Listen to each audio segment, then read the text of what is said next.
everyone, I'm your host Wojak. Welcome back to the Safari Miata build series. Today we're going to be overhauling the stock air intake system. So with this intake overhaul, we're looking to be as budget friendly as possible. So over here I've got some of the gold wrap heat tape we're going to be using, and then I've got a Jackson Racing 2-stage air filter, which is a very high flowing air filter, and it's a direct drop-in for the stock air box. Now, a lot of you guys might be wondering, why don't I just run a cold air intake setup? Well, with that being said, this is an off-road vehicle.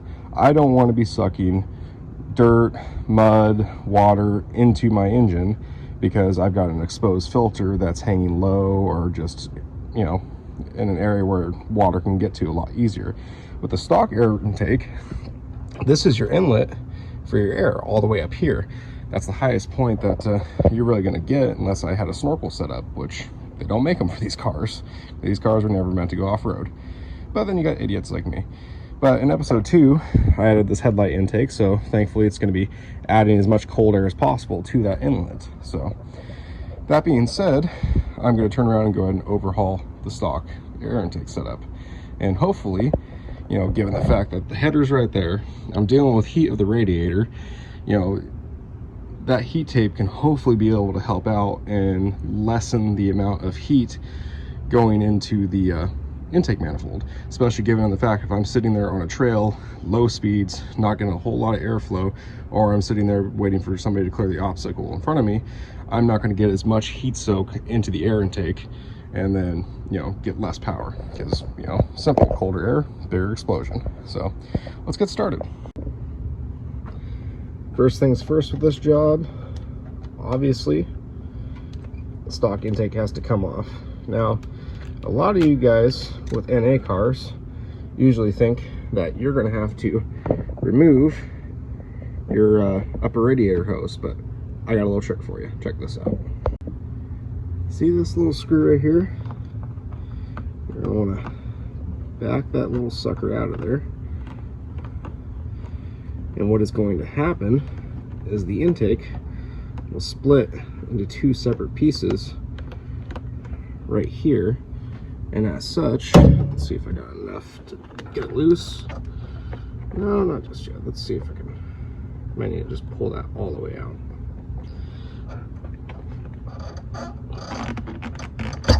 See, there you go. It splits open right there. And that will give you room to pull out this section of the intake up or down, or however you want to do it, without having to remove this top radiator hose.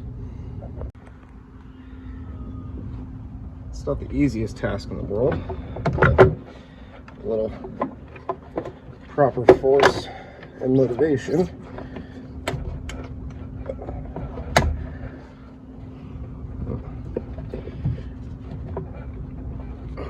Come on. Kind of gotta bend the hose a little bit.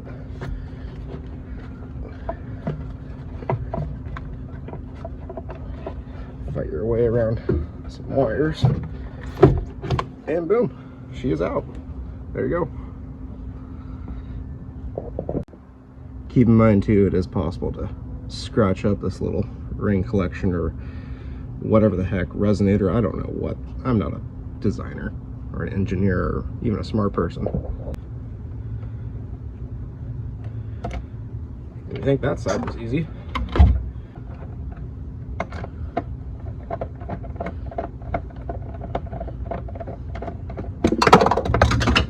What the?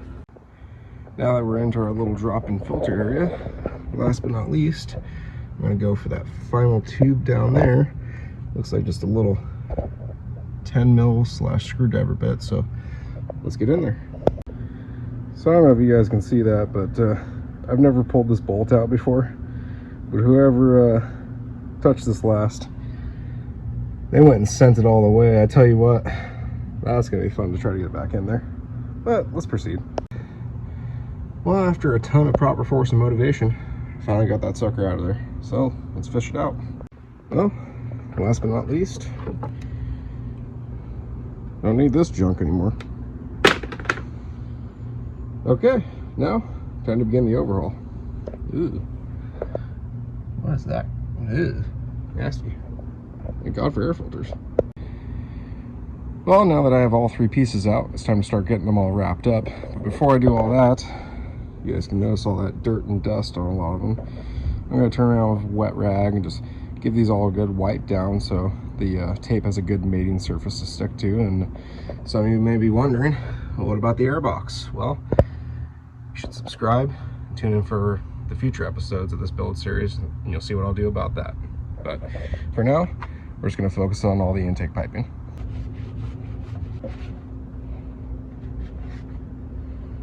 Also, a tip to my fellow 1.6 owners with stock intakes: when you're doing an air filter change or just any basic maintenance, it's good to check out the airbox side of the coupler.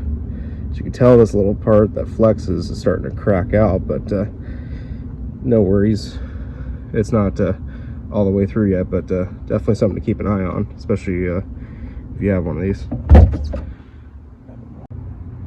Well, as you can tell, by no means perfect, but definitely a lot cleaner than they used to be. Now, the real trick to this stuff is you want to go for as tight of a wrap as you can possibly do.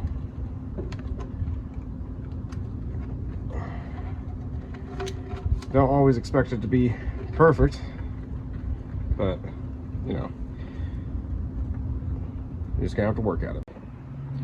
Well, so far, not as good as I was hoping it'd come out to be. I mean, this is the first time I've ever done it on plastic, and especially stuff with such a bend. I've only done it on basically a baby 90, but I was using a lot more expensive tape. So, I don't know. I think it's fair, I suppose, but I mean, you know, hopefully it's just gonna function, because either I'm not doing too bad or I'm gonna become a meme in this video. Now, I did kind of run into a little bit of a snag. This little, I don't know, resonator box or what have you, it's kind of stopping me from completely wrapping around it. So I think what I'm gonna try to do is just strip it through here and see what I can do to kind of get around that, because if I just try to tape all over that, there's gonna be a big old gap in there. So I don't know, we'll play around, see what we get. Well, after about an hour of denial and error and, you know, trying, I think I've gotten the first pipe taken care of. And well, to tell you the truth, either it doesn't look too bad to you guys at home, or I've officially became a meme and this is the riciest lifted Miata on the planet. But yeah, I'm just gonna keep giving her all the way and go through the rest, and hopefully that this homemade dog shit has some kind of function and isn't just looking stupid. This stuff is definitely sticking to the rubber a lot better than I expected, and not coming out too terribly, but I still feel by the end of this video you guys want me to get out the clown makeup for myself. But we're gonna keep on keeping on. It's gonna be a kind of a pain to get around these, and then obviously this being a flexing point, I think I'm gonna leave this alone, just because you know, take away the flex, then I don't know how exactly it's gonna be reinstalled, but we'll see what we're gonna do. Well, it's 2 down, 1 to go. Again, not very perfect at all, but you know, I'm more worried about functionality. But God, that does look a little bit atrocious. Let's hope it works at least.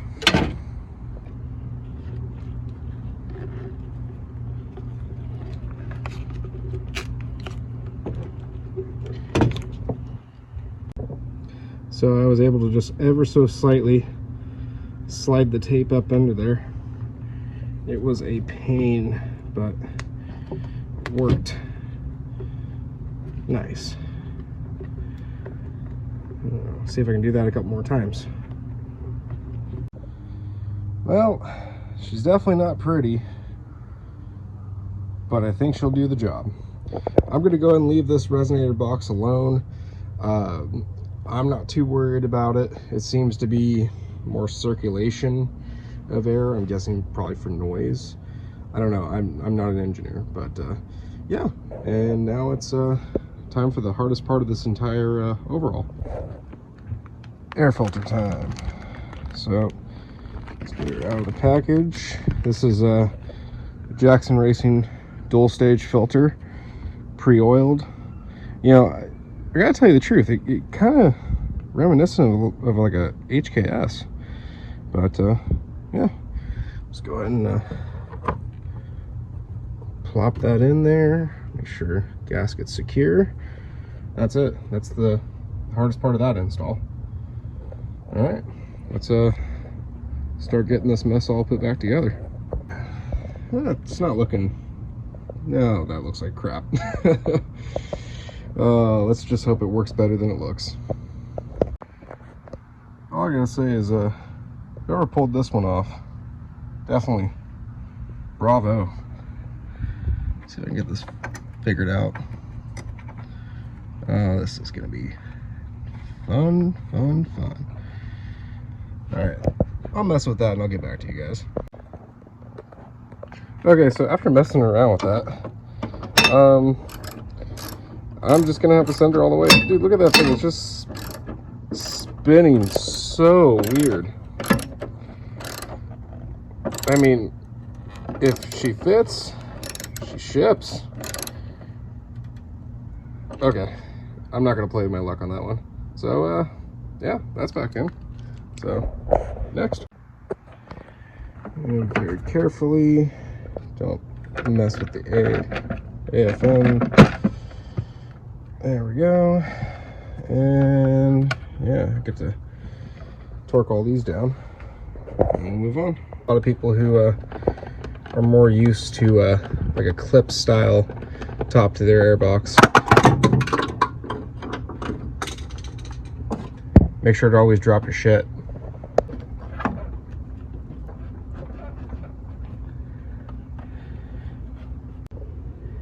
And then reverse order of what I showed you guys with this little sucker. Pull your rad hose a little bit. You're gonna need to kind of work it around wires a little bit.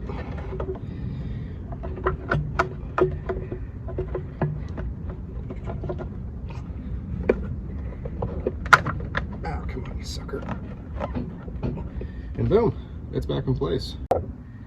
Once you've fought that, sit here, pull that out again, and then go over this clamp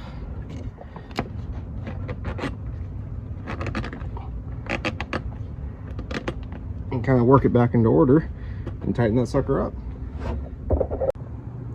All right, well, pretty sure I got everything back together. Time to give her a startup. See if I haven't ruined anything.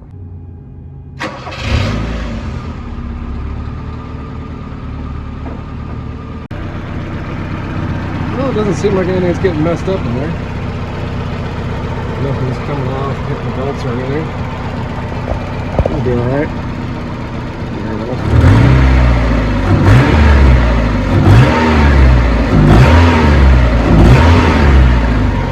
Yeah, not too bad. Still looks like crap, but yeah, it works. I hope. Well, that pretty much wraps up the whole overhaul of my factory intake. So I want to appreciate you guys for sticking around and watching this video and watching me become a complete and total meme with that tape job. That is something else. But I'm gonna be doing some testing and updating you guys on how this all works out in the future. So if you guys liked the video, please like it if you did.